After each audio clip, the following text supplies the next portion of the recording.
धारिणी कमला कमल दल विहारिणी वाणी विद्या दाहिनी नमामि त्वाम। मतलब जब भारत माता का भी वर्णन हुआ तो तुम्ही दुर्गा दश प्रहरण धारिणी, वो दशभुजा देवी का अवतार बनाया। जब दशभुजा देवी ने अवतार दिया था तो वो कैसी हुई थी? उन्होंने बोला था कि अहंग दुर्गी अहंग राष्ट्री, मतलब मैं दुर्गा हूँ और मैं एक राष्ट्र हूँ। और मेरा राष्ट्र का सामर्थ्य कैसे बनता है?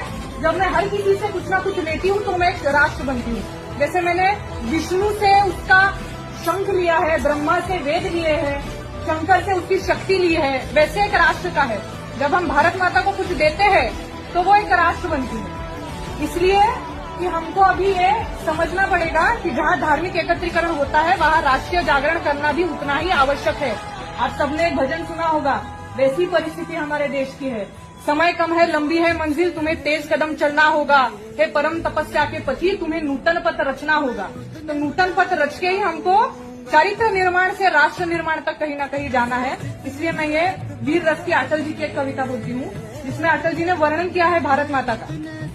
तो वो कहते हैं कि भारत कोई भूमि का टुकड़ा नहीं, एक जीता जागता राष्ट्र पुरुष है।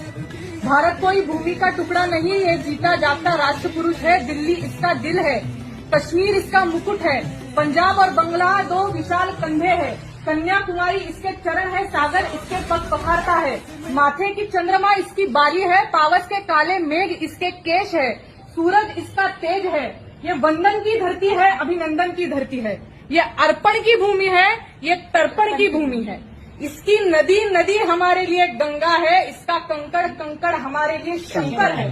हम जिएंगे तो इस भारत के लिए और मरेंगे तो इस भारत के लिए, और मरने के बाद भी गंगा जल में बहती हुई हमारी अस्थियों को कोई कान लगाकर सुनेगा तो एक ही आवाज आएगी, भारत माता की जय। भारत माता की जय।